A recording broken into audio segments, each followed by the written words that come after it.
دو قومیں، سعادت حسن منٹو۔ مختار نے شاردا کو پہلی مرتبہ جھرنوں میں سے دیکھا۔ وہ اوپر کوٹھے پر کٹا ہوا پتنگ لینے گیا تو اسے جھرنوں میں سے ایک جھلک دکھائی دی۔ سامنے والے مکان کی بالائی منزل کی کھڑکی کھلی تھی۔ ایک لڑکی ڈونگا ہاتھ میں لیے نہا رہی تھی۔ مختار کو بڑا تعجب ہوا کہ یہ لڑکی کہاں سے آ گئی، کیونکہ سامنے والے مکان میں کوئی لڑکی نہیں تھی۔ جو تھی بیاہ ہی جا چکی تھی۔ صرف روپ کور تھی۔ اس کا پلپلا خاوند کالومل تھا۔ اس کے 3 لڑکے تھے اور بس۔ مختار نے پتنگ اٹھایا اور ٹھٹک کے رہ گیا۔ لڑکی بہت خوبصورت تھی۔ اس کے ننگے بدن پر سنہرے روئیں تھے۔ ان میں پھنسی ہوئی پانی کی ننھی ننھی بوندنیاں چمک رہی تھیں۔ اس کا رنگ ہلکا سانولا تھا، سانولا بھی نہیں، تانبے کے رنگ جیسا۔ پانی کی ننھی ننھی بوندنیاں ایسی لگتی تھیں جیسے اس کا بدن پگھل کر قطرے قطرے بن کر گر رہا ہے۔ مختار نے جھرنے کے سوراخوں کے ساتھ اپنی آنکھیں جما دیں اور اس لڑکی کو، جو ڈونگا ہاتھ میں لیے نہا رہی تھی، دلچسپی اور غور سے دیکھنا شروع کر دیا۔ اس کی عمر زیادہ سے زیادہ 16 برس کی تھی۔ گیلے سینے پر اس کی چھوٹی چھوٹی گول چھاتیاں، جن پر پانی کے قطرے پھسل رہے تھے، بڑی دل فریب تھیں۔ اس کو دیکھ کر مختار کے دل و دماغ میں سفلی جذبات پیدا نہ ہوئے۔ ایک جوان، خوبصورت اور بالکل ننگی لڑکی اس کی نگاہوں کے سامنے تھی۔ ہونا یہ چاہیے تھا کہ مختار کے اندر شہوانی ہیجان برپا ہو جاتا، مگر وہ بڑے ٹھنڈے انہماک سے اسے دیکھ رہا تھا، جیسے کسی مصور کی تصویر دیکھ رہا ہے۔ لڑکی کے نچلے ہونٹ کے اختتامی کونے پر بڑا سا تل تھا، بے حد متین، بے حد سنجیدہ، جیسے وہ اپنے وجود سے بے خبر ہے لیکن دوسرے اس کے وجود سے آگاہ ہیں، صرف اس حد تک کہ اسے وہیں ہونا چاہیے تھا جہاں کہ وہ تھا۔ باہوں پر سنہرے روئیں پانی کی بوندوں کے ساتھ لپٹے ہوئے چمک رہے تھے۔ اس کے سر کے بال سنہرے نہیں، بھوسلے تھے، جنہوں نے شاید سنہرے ہونے سے انکار کر دیا تھا۔ جسم سڈول اور گدرایا ہوا تھا، لیکن اس کو دیکھنے سے اشتعال پیدا نہیں ہوتا تھا۔ مختار دیر تک جھرنے کے ساتھ آنکھیں جمائے رہا۔ لڑکی نے بدن پر صابن ملا، مختار تک اس کی خوشبو پہنچی۔ سلونے تانبے جیسے رنگ والے بدن پر سفید سفید جھاگ بڑے سہانے معلوم ہوتے تھے۔ پھر جب یہ جھاگ پانی کے بہاؤ سے پھسلے تو مختار نے محسوس کیا جیسے اس لڑکی نے اپنا بلبلوں کا لباس بڑے اطمینان سے اتار کر ایک طرف رکھ دیا ہے۔ غسل سے فارغ ہو کر لڑکی نے تولیے سے اپنا بدن پونچھا، بڑے سکون اور اطمینان سے آہستہ آہستہ کپڑے پہنے، کھڑکی کے ڈنڈے پر دونوں ہاتھ رکھے اور سامنے دیکھا۔ ایک دم اس کی آنکھیں شرماہٹ کی جھیلوں میں غرق ہو گئیں۔ اس نے کھڑکی بند کر دی۔ مختار بے اختیار ہنس پڑا۔ لڑکی نے فوراً کھڑکی کے پٹ کھولے اور بڑے غصے میں جھرنے کی طرف دیکھا۔ مختار نے کہا، میں قصوروار بالکل نہیں، آپ کیوں کھڑکی کھول کر نہا رہی تھی؟ لڑکی نے کچھ نہ کہا، غیظ آلود نگاہوں سے جھرنے کو دیکھا اور کھڑکی بند کر لی۔ چوتھے دن روپ کور آئی، اس کے ساتھ یہی لڑکی تھی۔ مختار کی ماں اور بہن دونوں سلائی اور کروشیے کے کام کی ماہر تھیں۔ گلی کی اکثر لڑکیاں ان سے یہ کام سیکھنے کے لیے آیا کرتی تھیں۔ روپ کور بھی اس لڑکی کو اسی غرض سے لائی تھی، کیونکہ اس کو کروشیے کے کام کا بہت شوق تھا۔ مختار اپنے کمرے سے نکل کر صحن میں آیا تو اس نے روپ کور کو پرنام کیا۔ لڑکی پر اس کی نگاہ پڑی تو وہ سمٹ سی گئی۔ مختار مسکرا کر وہاں سے چلا گیا۔ لڑکی روزانہ آنے لگی، مختار کو دیکھتی تو سمٹ جاتی۔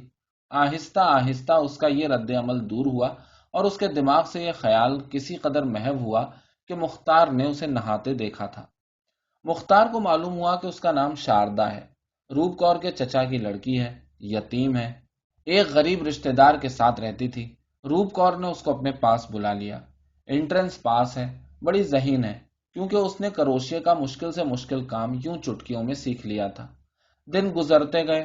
اس دوران میں مختار نے محسوس کیا کہ وہ شاردا کی محبت میں گرفتار ہو گیا ہے۔ یہ سب کچھ دھیرے دھیرے ہوا۔ جب مختار نے اس کو پہلی بار جھرنے میں سے دیکھا تھا تو اس وقت اس کے سامنے ایک نظارہ تھا، بڑا فرحت ناک نظارہ، لیکن اب شاردا آہستہ آہستہ اس کے دل میں بیٹھ گئی تھی۔ مختار نے کئی دفعہ سوچا تھا کہ یہ محبت کا معاملہ بالکل غلط ہے، اس لیے کہ شاردا ہندو ہے۔ مسلمان کیسے ایک ہندو لڑکی سے محبت کرنے کی جرت کر سکتا ہے؟ مختار نے اپنے آپ کو بہت سمجھایا، لیکن وہ اپنے محبت کے جذبے کو مٹا نہ سکا۔ شاردا اب اس سے باتیں کرنے لگی تھی، مگر کھل کے نہیں۔ اس کے دماغ میں مختار کو دیکھتے ہی یہ احساس بیدار ہو جاتا تھا کہ وہ ننگی نہا رہی تھی اور مختار جھرنے میں سے اسے دیکھ رہا تھا۔ ایک روز گھر میں کوئی نہیں تھا۔ مختار کی ماں اور بہن دونوں کسی عزیز کے 40ویں پر گئی ہوئی تھی۔ شاردا حسب معمول اپنا تھیلا اٹھائے صبح 10 بجے آئی۔ مختار صحن میں چارپائی پر لیٹا اخبار پڑھ رہا تھا۔ شاردا نے اس سے پوچھا، بہن جی کہاں ہیں؟ مختار کے ہاتھ کانپنے لگے۔ وہ وہ کہیں باہر گئی ہیں۔ شاردا نے پوچھا، ماتا جی؟ مختار اٹھ کر بیٹھ گیا۔ وہ بھی اس کے ساتھ ہی گئی ہیں۔ اچھا، یہ کہہ کر شاردا نے کسی قدر گھبرائی ہوئی نگاہوں سے مختار کو دیکھا اور نمستے کر کے چلنے لگی۔ مختار نے اس کو روکا، ٹھہرو شاردا۔ شاردا کو جیسے بجلی کے کرنٹ نے چھو لیا، چونک کر رک گئی۔ جی؟ مختار چارپائی پر سے اٹھا۔ بیٹھ جاؤ، وہ لوگ ابھی آ جائیں گے۔ جی نہیں، میں جاتی ہوں۔ یہ کہہ کر بھی شاردا کھڑی رہی۔ مختار نے بڑی جرت سے کام لیا، آگے بڑھا، اس کی ایک کلائی پکڑی اور کھینچ کر اس کے ہونٹوں کو چوم لیا۔ یہ سب کچھ اتنی جلدی ہوا کہ مختار اور شاردا دونوں کو ایک لہجے کے لیے بالکل پتہ نہ چلا کہ کیا ہوا ہے۔ اس کے بعد دونوں لرزنے لگے۔ مختار نے صرف اتنا کہا، مجھے معاف کر دینا۔ شاردا خاموش کھڑی رہی۔ اس کا تانبے جیسا رنگ سرخی مائل ہو گیا، ہونٹوں میں خفیف سی کپکپاہٹ تھی، جیسے وہ چھیڑے جانے پر شکایت کر رہے ہیں۔ مختار اپنی حرکت اور اس کے نتائج بھول گیا۔ اس نے ایک بار پھر شاردا کو اپنی طرف کھینچا اور سینے کے ساتھ بھینچ لیا۔ شاردا نے مزاحمت نہ کی، وہ صرف مجسمہ حیرت بنی ہوئی تھی۔ وہ ایک سوال بن گئی تھی، ایک ایسا سوال جو اپنے آپ سے کیا گیا ہو۔ وہ شاید خود سے پوچھ رہی تھی، یہ کیا ہوا ہے؟ یہ کیا ہو رہا ہے؟ کیا اسے ہونا چاہیے تھا؟ کیا ایسا کسی اور سے بھی ہوا ہے؟ مختار نے اسے چارپائی پر بٹھا لیا اور پوچھا، تم بولتی کیوں نہیں ہو شاردا؟ شاردا کے دوپٹے کے پیچھے اس کا سینہ دھڑک رہا تھا۔ اس نے کوئی جواب نہ دیا۔ مختار کو اس کا یہ سکوت بہت پریشان کن محسوس ہوا۔ بولو شاردا، اگر تمہیں میری یہ حرکت بری لگی ہے تو کہہ دو، خدا کی قسم میں معافی مانگ لوں گا، تمہاری طرف نگاہ اٹھا کر نہیں دیکھوں گا۔ میں نے کبھی ایسی جرت نہ کی ہوتی، لیکن جانے مجھے کیا ہو گیا ہے۔ دراصل مجھے تم سے محبت ہے۔ شاردا کے ہونٹ ہلے، جیسے انہوں نے لفظ محبت ادا کرنے کی کوشش کی ہے۔ مختار نے بڑی گرم جوشی سے کہنا شروع کیا، مجھے معلوم نہیں تم محبت کا مطلب سمجھتی ہو کہ نہیں۔ میں خود اس کے متعلق زیادہ واقفیت نہیں رکھتا، صرف اتنا جانتا ہوں کہ تمہیں چاہتا ہوں، تمہاری ساری ہستی کو اپنی اس مٹھی میں لے لینا چاہتا ہوں۔ اگر تم چاہو تو میں اپنی ساری زندگی تمہارے حوالے کر دوں گا۔ شاردا، تم بولتی کیوں نہیں ہو؟ شاردا کی آنکھیں خوابگیں ہو گئیں۔ مختار نے پھر بولنا شروع کر دیا، میں نے اس روز جھرنے میں سے تمہیں دیکھا نہیں، تم مجھے خود دکھائی دی۔ وہ ایک ایسا نظارہ تھا جو میں تا قیامت نہیں بھول سکتا۔ تم شرماتی کیوں ہو؟ میری نگاہوں نے تمہاری خوبصورتی چرائی تو نہیں؟ میری آنکھوں میں صرف اس نظارے کی تصویر ہے۔ تم اسے زندہ کر دو تو میں تمہارے پاؤں چوم لوں گا۔ یہ کہہ کر مختار نے شاردا کا ایک پاؤں چوم لیا۔ وہ کانپ گئی۔ چارپائی پر سے ایک دم اٹھ کر اس نے لرزاں آواز میں کہا، یہ آپ کیا کر رہے ہیں؟ ہمارے دھرم میں… مختار خوشی سے اچھل پڑا، دھرم ورم کو چھوڑو، پریم کے دھرم میں سب ٹھیک ہے۔ یہ کہہ کر اس نے شاردا کو چومنا چاہا، مگر وہ تڑپ کر ایک طرف ہٹی اور بڑے شرمیلے انداز میں مسکراتی بھاگ گئی۔ مختار نے چاہا کہ وہ اڑ کر ممٹی پر پہنچ جائے، وہاں سے نیچے صحن میں کودے اور ناچنا شروع کر دے۔ مختار کی والدہ اور بہن آ گئیں تو شاردا آئی۔ مختار کو دیکھ کر اس نے فوراً نگاہیں نیچی کر لیں۔ مختار وہاں سے کھسک گیا کہ راز افشا نہ ہو۔ دوسرے روز اوپر کوٹھے پر چڑھا، جھرنے میں سے جھانکا تو دیکھا کہ شاردا کھڑکی کے پاس کھڑی بالوں میں کنگھی کر رہی ہے۔ مختار نے اس کو آواز دی، شاردا۔ شاردا چونکی، کنگھی اس کے ہاتھ سے چھوٹ کر نیچے گلی میں جا گری۔ مختار ہنسا، شاردا کے ہونٹوں پر بھی مسکراہٹ پیدا ہوئی۔ مختار نے اس سے کہا، کتنی ڈرپوک ہو تم۔ ہولے سے آواز دی اور تمہاری کنگھی چھوٹ گئی۔ شاردا نے کہا، اب لا کے دیجیے نئی کنگھی مجھے، یہ تو موری میں جا گری ہے۔ مختار نے جواب دیا، ابھی لاؤں؟ شاردا نے فوراً کہا، نہیں نہیں، میں نے تو مذاق کیا ہے۔ میں نے بھی مذاق کیا تھا، تمہیں چھوڑ کر میں کنگھی لینے جاتا؟ کبھی نہیں۔ شاردا مسکرائی، میں بال کیسے بناؤں؟ مختار نے جھرنے کے سوراخوں میں اپنی انگلیاں ڈالی، یہ میری انگلیاں لے لو۔ شاردا ہنسی۔ مختار کا جی چاہا کہ وہ اپنی ساری عمر اس ہنسی کی چھاؤں میں گزار دے۔ شاردا، خدا کی قسم تم ہنسی ہو، میرا رواں رواں شادماں ہو گیا ہے۔ تم کیوں اتنی پیاری ہو؟ کیا دنیا میں کوئی اور لڑکی بھی تم جتنی پیاری ہوگی؟ یہ کمبخت جھرنے، یہ مٹی کے ذلیل پردے، جی چاہتا ہے ان کو توڑ پھوڑوں۔ شاردا پھر ہنسی۔ مختار نے کہا، یہ ہنسی کوئی اور نہ دیکھے، کوئی اور نہ سنے۔ شاردا، صرف میرے سامنے ہنسنا، اور اگر کبھی ہنسنا ہو تو مجھے بلا لیا کرو، میں اس کے ارد گرد اپنے ہونٹوں کی دیواریں کھڑی کر دوں گا۔ شاردا نے کہا، آپ باتیں بڑی اچھی کرتے ہیں، تو مجھے انعام دو۔